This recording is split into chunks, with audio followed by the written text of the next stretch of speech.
Introducing the Bite Me Cannabis Club. The Bite Me Cannabis Club aims to be an inclusive online space for cannabis lovers. Whether you're simply curious about how cannabis can improve your life or you're fully seasoned, there's always more to learn. When you join the Bite Me Cannabis Club, you'll have access to like-minded people interested in cannabis, monthly workshops, live Q&As, recipes and recipe swaps, digital cookbooks, fully functional chat feature, and a whole lot more. For a limited time, it's only $5 a month with a 30-day free trial so you can try it out and see if it's right for you. This isn't just another Facebook group or confusing Discord channel. I carefully chose a platform that offers a clear, uncluttered, and seamless community experience. See for yourself, join today, say hello. I can't wait to connect with you there. Join the Bite Me Cannabis Club today. Link in your podcast app.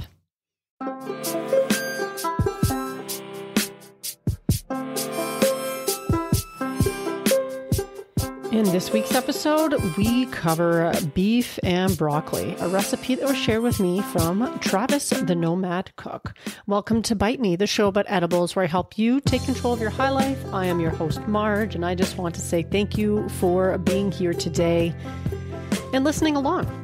So before we get started on this week's recipe, I just want to say that I got a really nice message from Mikey, who's been listening to the show, and he has been really enjoying some of the recipes, and the guest in particular, he mentioned Amanda Ryman in the Cali Sober with Amanda Ryman episode. And I just want to say a big shout out to Mikey for taking the time to send me an email.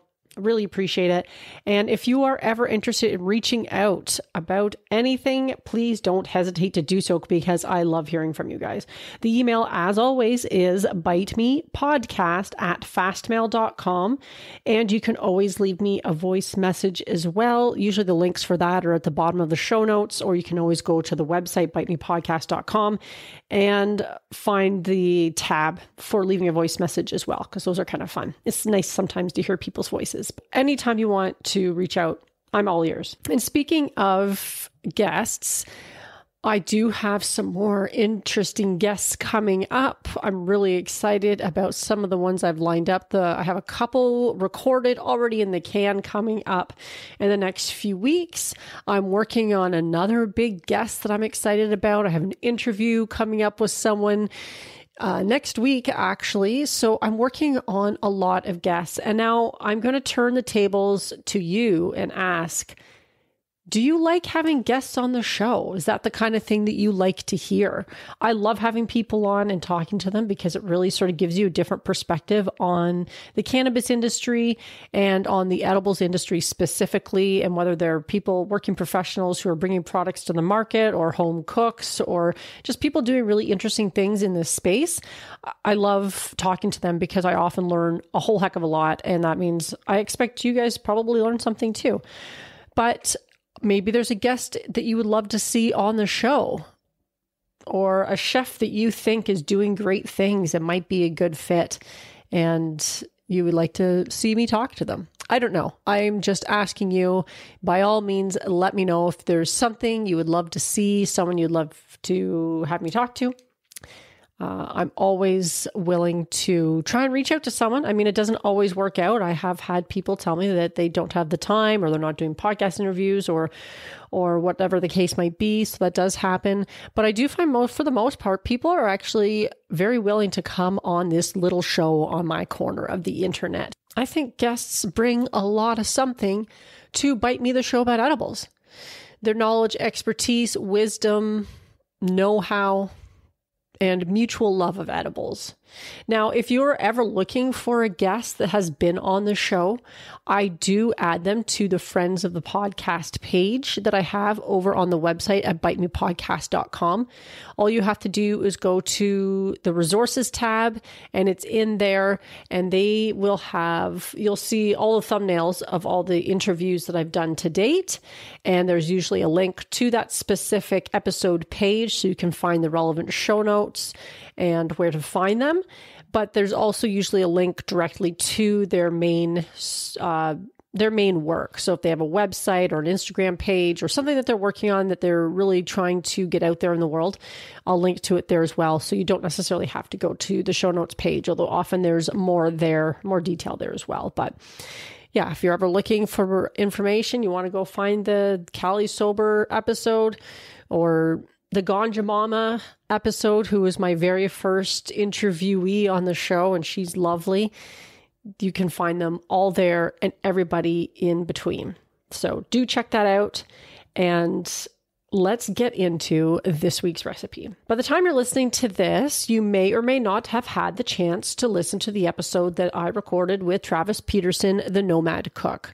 And it was great having him on. I've been trying to get him on the show for, a little while. He's a busy guy. If you'd had a chance to listen to it, he is traveling across the country this summer, doing a couple of different tours. He's doing his infused dining tour in Canada.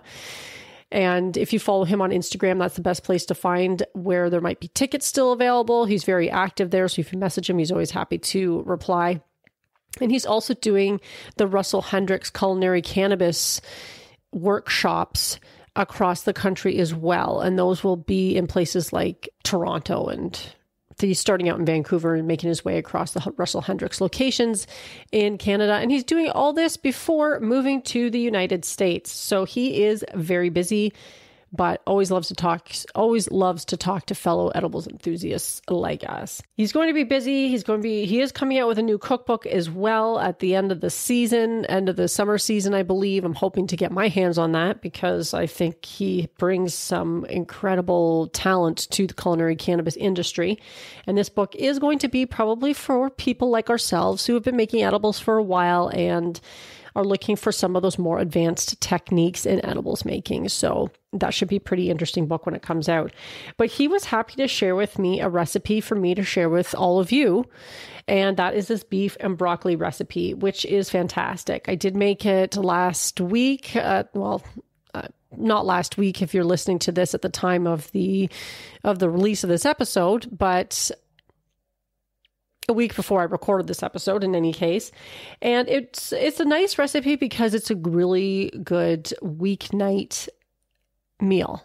Now, because it doesn't take too long. The only caveat I would mention is that it does require some marination time. And when I first set out to make this recipe, I kind of skimmed over it, even though I've told myself so many times, Marge, you really need to read the whole recipe through before you go to make it. Because if you don't, you're liable to miss some of these important details, like you need to let the beef marinate for 2 hours before you cook it. And of course, I went to go make it and I had not done that. So I was a little disappointed in myself because I had to come up with a whole new dinner plan on the fly, which I can't remember what it ended up being, but if I know myself, it was probably something to do with eggs because eggs are fast and delicious. And I have to admit, I really love eggs with a little side dish of spicy mayo. I don't know if you find that gross or not. I happen to think it's delicious, but eggs are versatile. I don't need to convince you guys of that, of course. Eggs are great, but that's probably what I ended up eating instead because I had to go and marinate this beef. Now, it did say to marinate it for 2 hours, but because I was totally unprepared and went to go cook it, it wasn't, by the time I was ready to cook, there was no way I was going to be able to make this meal that same night because that would have meant I was starting probably at 9 p.m. or something like that. So I just ended up marinating it overnight in the fridge, and that's something else you can do too. So by all means, 2 hours is probably a minimum rule of thumb. If you think of it and you want to get to start marinating it, a day in advance or several hours, then that's always an option too. And the recipe is simple. That's one of the reasons I like it, because a lot of the times when you're trying to come up with something to make for dinner, you want something that's not going to take forever. And basically you're going to have a strip loin steak that you'll be slicing into thin slices. You need a head of broccoli, a shallot. If you don't happen to have, is that how you say it? Shallot or shallot? I don't really know. Shallot sounds fancier, so maybe I'll stick with that. Of course, if you don't have a shallot, I suppose you could always substitute it for a cooking onion, and who's really going to know? A tablespoon of grated ginger, garlic, mirin, soy sauce, sake, and infused sesame oil. Now, I do have a few comments about this because Most of those ingredients, as you might imagine, are pretty easy to find in any old grocery store. The ginger, the garlic, the onions, shallots, broccoli, sure. But mirin and sake are kind of specialty ingredients. And as someone who cooks a fair bit, I do happen to have things like rice vinegar. I've done, enough Asian-inspired cooking that I really like to have some of the hoisin sauce in the fridge and soy sauce and coconut aminos and rice vinegar and all those types of things. But I did not have mirin, and I actually had to look up what it was. And I didn't have sake either. And even though I've been to the liquor store probably numerous times in the last little bit, I totally forgot the one day when I was shopping for some of these ingredients, totally forgot to look for sake. But I also felt the recipe only calls for 2 tablespoons of sake, and I hope I'm saying that right too, who really knows. But it only calls for 2 tablespoons. So sometimes I really hate to go to the store and buy an item where you use 2 tablespoons and then that bottle is going to sit in your cupboard for God knows how long. I mean, I've got this graveyard of certain items scattered around in different cupboards in my kitchen for that very same reason, because you use it once for something specific and then I guess you have it on hand if you ever need it again, but a lot of times it sits there for a long time. And so I looked up alternatives for these particular items. The mirin as well is sort of another ingredient. Here, I found a really good website that sort of gave you really nice substitutes for things like sake and mirin. It says here, actually, mirin can be difficult to find outside of Asia, which can cause problems for Japanese food fans looking to recreate some of their favorite dishes at home. Luckily, there are several similar tasting ingredients that can be used as a substitute for mirin if you don't have any on hand. And of course, you may be fortunate to have a well-stocked Asian grocery store where you live. I do have one near me, but it's downtown and not really close to where I do some of my grocery shopping, so I didn't have a chance to go and see if they had any. So I used a substitute for that as well. And again, it could be, unless you're doing a lot of Asian cooking, you might find that is also sitting in the back of your cupboard unused for quite some time. So some of the substitutes they give for mirin are dry sherry, sweet marsala wine, dry white wine, rice vinegar, sake, and sugar or honey. I guess they also said if you have to, you could use water or kombucha. So this is going to be a sort of the acidic element to this dish. And what I ended up doing was using rice vinegar because I have a big bottle of that and I do use it. And this is a good time to pull it out and use it as a great substitute. The only thing with that is you're using 1 tablespoon of rice vinegar with a teaspoon of sugar.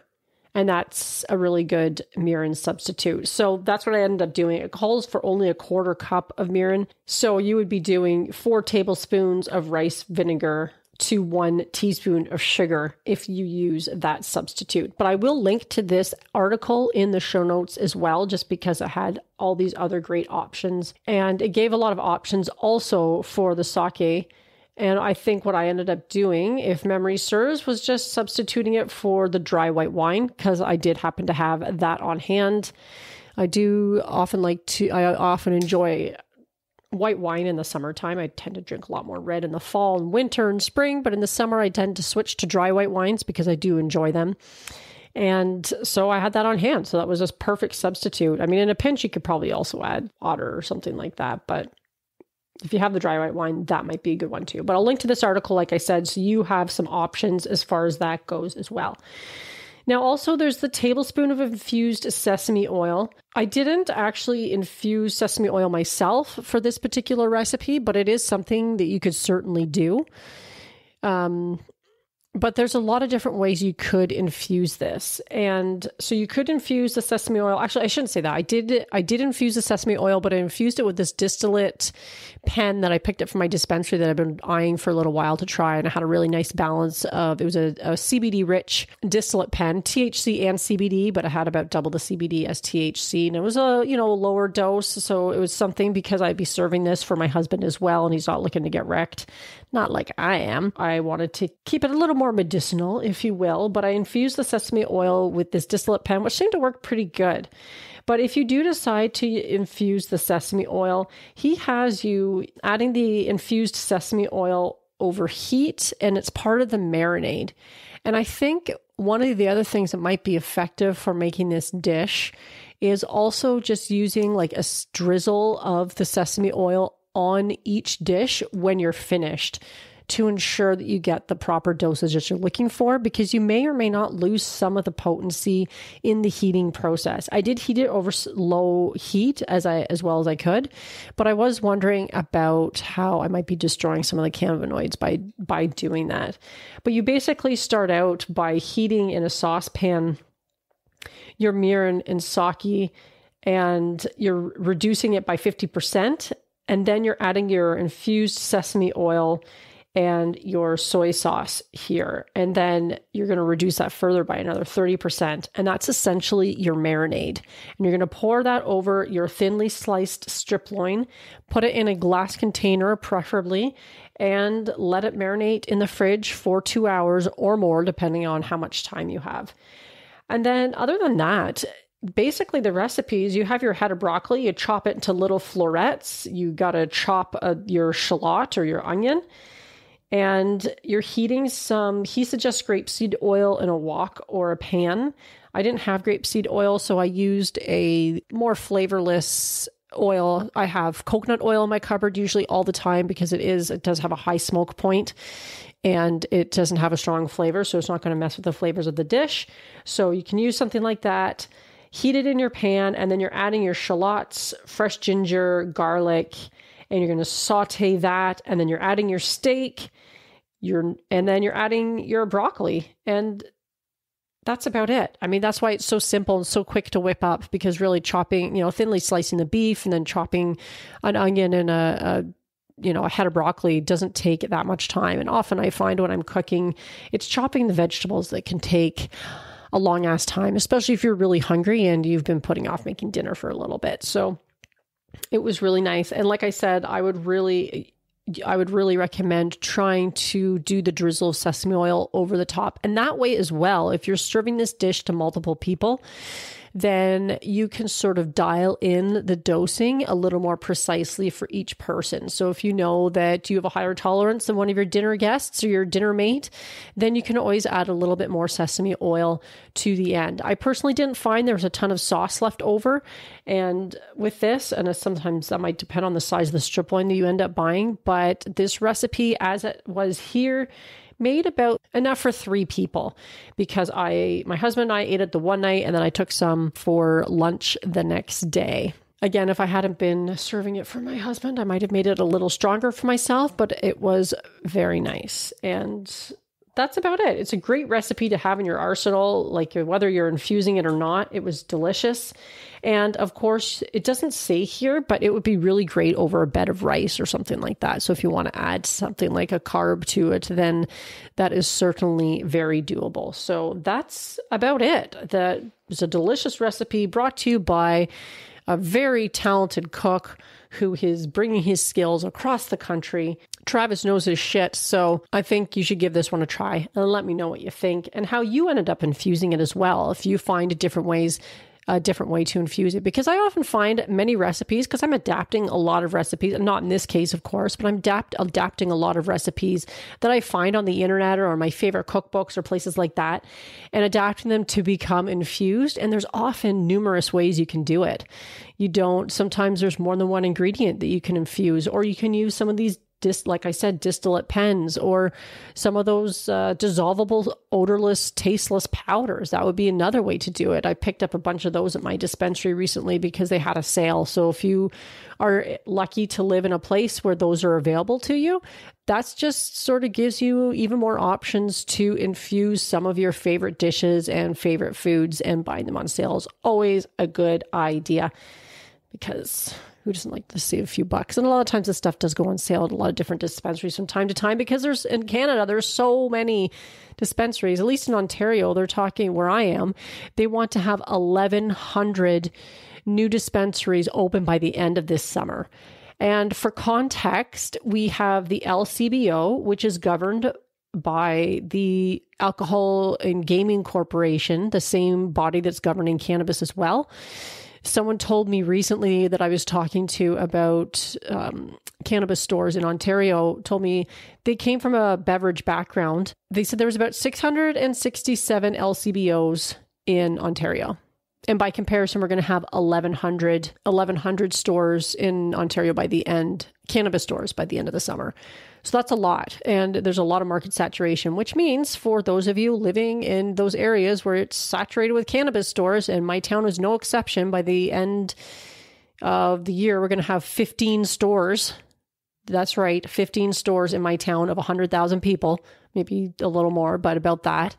Actually, that's the county too. And they often, a lot of the stores, that doesn't even include a lot of the stores in neighboring parts of the county. 15 stores in my town is a lot. So the advantage to the consumer is you can always shop around. Some of the stores even offer price matching and that kind of thing. So in any case, it's a big, long diatribe to say that if you're looking to try some of these distillate pens that you can add to your food or oils or powders, those are a good place to check. See if you can find something on sale so you can experiment with different types of infusions. Of course, it's always nice to have your pantry full of your oils and your honeys and syrups and all that kind of thing so they're ready to go. But there is always more than one way to skin a cat, as that old saying goes. And I'm not even sure where that saying came from now that I think about it. In any case, I hope you give this recipe a try and that you enjoy it. I'm sure you will if you like this kind of food, of course. And I think that about wraps it up for this week. I have some new recipes for next week, of course, and they're going to be quite summery now that we're getting into the full swing of summer. And I think you're going to enjoy those as well. Friends, it's been a real pleasure once again this week, and I hope you're staying healthy and happy, and you're enjoying all kinds of wonderful edibles. And as always, stay high. Are you tired of trying edibles that are inconsistent in strength and flavor? Attempting to figure out your tolerance? Do you want to take control of your edibles experience and find the optimum combination of factors that results in the best outcome? If so, this edibles journal is perfect for you. The Bite Me Edibles Journal provides a convenient and organized way for you to track and record your edibles experience, whether it's homemade edibles or store-bought. It includes 48 fillable pages. It's sized 8.5 by 11 for plenty of writing space, includes information on calculating the potency of homemade edibles, and it was created by an edibles expert. Whether you're a seasoned edibles enthusiast or just starting out on your cannabis journey, the Bite Me Edibles Journal is an essential tool for anyone interested in enjoying their edibles to the fullest. Take control of your high life with this convenient and helpful resource. Add it to your Amazon cart today. Tap the link in the show notes.